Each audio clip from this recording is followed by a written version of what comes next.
All right, so in Module 6, we're going to be talking about causal explanations and longitudinal research. So if there's one takeaway I want you to get from this semester, it's that correlation does not equal causation. So every year, you're likely to see somebody post some kind of research online that says that there's a correlation between diet soda consumption and obesity. And I really want to point out that that's just a correlation, not a causation. So people are not becoming obese because of consuming diet soda, but there is a correlation between people who consume diet soda and obesity. And why do you think that might be? Potentially because people who are overweight might want to lose weight, so they're consuming diet soda. I'll say my personal advice is Diet Mountain Dew. It's almost always on my office somewhere. And I get a little bit upset every time I see that study because it's the number one rule in research is that correlation does not prove causation. I'll be delving into that in detail as we move through this module. Chapter 6 of Engel and Schutt covers causation in research design, specifically longitudinal designs. Okay, so this module will hit on three big points. Use of analysis and errors in causal reasoning, cross-sectional and longitudinal designs, and lastly, quantitative or qualitative causal explanations. So some definitions that are important for you to know is a unit of analysis, which is basically a level of social life on which research is focused. So it could be family, individual, community, household, etc. This allows us to interpret statistics appropriately, as measures of association tend to be stronger at the group level as opposed to the individual level. Also, regarding units of observation, is the level of social life at which data is collected. And observation units aren't always the same as analysis units. So the difference between observation unit and a variable, when we're looking at observation units, that could be something like an individual, like a member of a class or a student in somebody's class, versus a variable might be their height or their weight or their occupation or something along those lines. So it's also important to point out two common fallacies within research. So the ecological fallacy is drawing conclusions about an individual level process from group level data. And the flip side of that is reductionism, where we use individuals to make inferences about a group level process. So this is just a diagram to illustrate that point. So if you're taking information about a group to make conclusions about a group, then that's okay. Or if you're taking conclusions about an individual based off of data from that individual, then that's fine too. But this becomes an issue where if researchers are using group level data and use it to draw inferences about an individual, then we've got an ecological fallacy. Versus if we use individuals to make inferences about a group process, then we've got a reductionist fallacy. And I'm sure you could think about implications that you might see in the social world beyond research. It might be something along the lines of stereotyping, for instance, is a common fallacy that a lot of people make. And you should take into account these errors when really assessing the credibility of research design or a research article that you're reading. Because something that's often done within research is taking small sample sizes and making generalizations to a broader population. So really think about the importance of sample size when we're looking at social welfare or social science research. So in order to minimize these errors, when possible, try to avoid analyzing data and drawing conclusions about the same units of analysis. Don't take a case study, for instance, and think that it would be able to summarize it to a broader group or a broader population.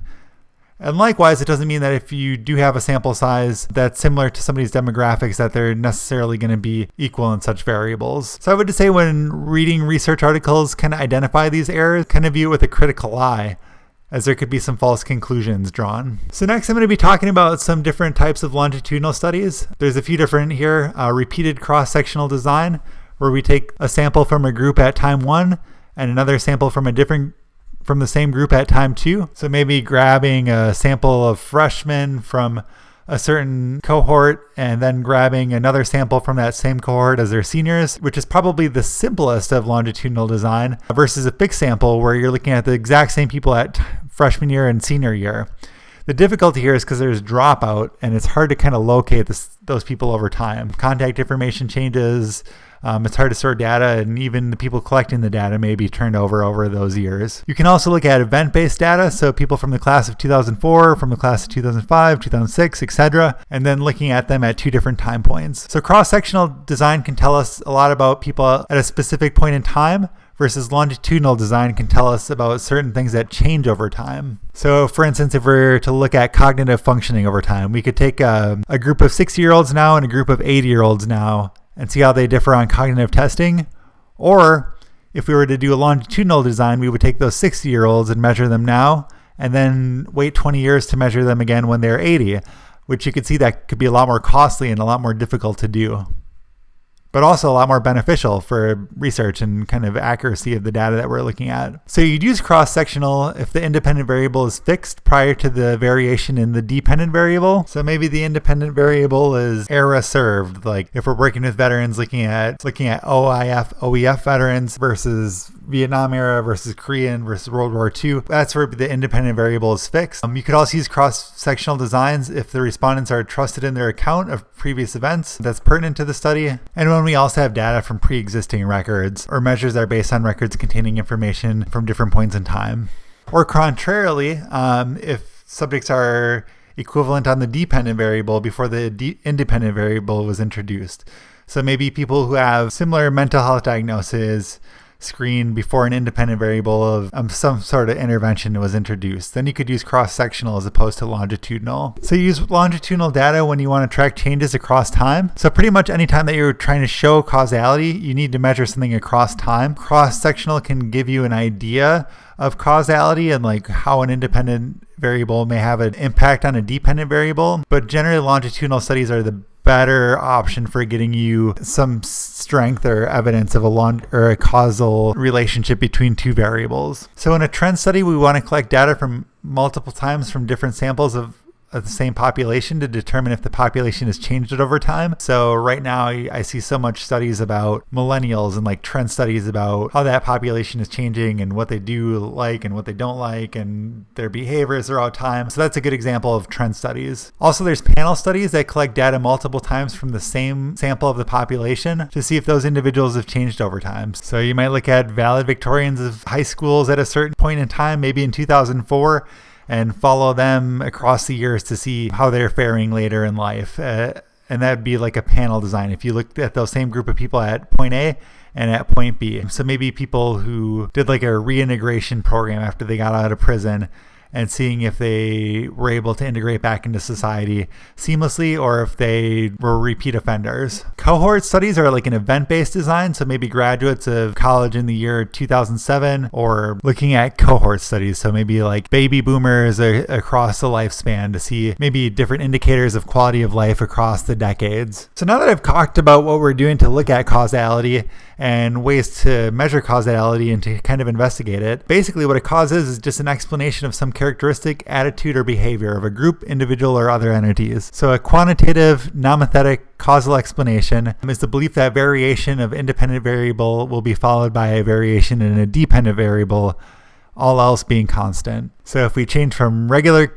Coke to Diet Coke, where there'll be a followed up change in the outcome of body weight over time if all other factors being diet and exercise pretty much remain constant and the same. Versus a qualitative or idiographic causal explanation basically is the identification of a concrete individual sequence of events, thoughts, or actions that result in a particular outcome for a specific person or event. So typically this is less done in like a research, more of experimental way that the nomethetic explanation is. The idiographic looks at case studies and just wants to get like a richer investigation of what it's like to be that one individual within that space of time without really trying to manipulate anything, just kind of observing and getting to know more without really leading them in any one direction. So criteria for nomethetic causal explanations, there should be an empirical association. Oftentimes these are done with like standardized measures that look at statistical relationships between two variables. For any kind of causal explanation, there needs to be a time orderness and also the assumption of non-spuriousness. So you can see the asterisks show that empirical associations, time order, and non-spuriousness are all necessary to demonstrate causality, versus causal mechanism and context are convenient but not necessary for causal explanations. So empirical associations and time order. Empirical associations is when an independent variable changes, the dependent variable also changes. So if there's an empirical association with a certain intervention, for instance, if we said CBT for depression, when we introduce CBT, we should also notice that there's a change in somebody's score on a Beck depression inventory as the dependent variable. And regarding time order, when variation in the dependent variable occurs after variation in the independent variable. And through time, we can show that with the introduction of the independent variable, we can see ultimately the dependent variable will change, not just at one point in time, but through the course of time. So kind of back to sampling, through randomization, we reduce the risk of spuriousness by decreasing the likelihood that the treatment group is governed by some type of third variable. So what that means is if we're picking a group of people based off of convenience, maybe that group of people had something in common. So if we're looking at maybe like a parenting skills group, if we were to pick a random sample or a convenience sample, like the first 10 group of parents that came, maybe those parents are probably higher functioning to begin with, versus if we picked a random sample from a census or random digit dialing, then they would be less likely to be more responsible just by the nature of signing up first. And also an important concept here is statistical control, which is basically a method in which a variable is held constant so that the relationship between two or more other variables being assessed without influence of a variation in the control group. So when we conduct research in social science, we want to control for external variables as much as possible. So for instance, if we're doing a smoking cessation group, one person got a nicotine patch and then another person got a placebo patch. If we knew that the person with the nicotine patch and the placebo patch were actually roommates and either sharing information or sharing patches or whatever it may be, that would be a threat to the statistical control of the study. And there'd be so much noise in the data that you wouldn't really be able to show any kind of causality of smoking cessation associated with the nicotine patch. So just a definition, the causal mechanism is what creates a connection and variation between the independent and the dependent variable. It's not the consumption of diet soda that causes obesity, even though you might see people arguing that in some bogus research articles that you see online, quite frankly. But you could show a causal relationship between exercise and weight loss, because throughout time, if we're introducing exercise, we're certainly going to see loss of fat. That way we could show a causal relationship over time. And another definition is just to be aware of context and that all relationships exist in a broader context with other variables. And that's what makes social science a lot more difficult and rigorous than natural science, because there's so many variables that we have to control for because of the context that people live in. So when coming up with a research design, we have to think about the overlap between research problems, what kind of opportunities for research there are, prior research that's already been conducted, our philosophical commitments, and our research goals. There's a lot of factors that go into determining the research design, what kind of questions are going to be asked, and how it's going to be conducted. And the implications for evidence-based practice is based upon the understanding of the implications of the research finding. The more we know about the research design and what it actually shows, the better we can apply it to our practice. So, for instance, I mentioned CBT for depression. There's been a plethora of research showing that CBT is one of the better interventions for treating individuals with clinical depression. So through a number of studies that have kind of shown causality, maybe in a controlled environment, whether it be an inpatient or residential environment or even outpatient environment, we've got enough people with longitudinal studies to show that it's one of the better, if not the best interventions for treating clinical depression. So based on that type of research, then we can make a strong argument why it should be applied for an individual who does meet the clinical threshold for depression. And that leads to implications for evidence-based practice and best practice for our clinical work with individuals that we're serving.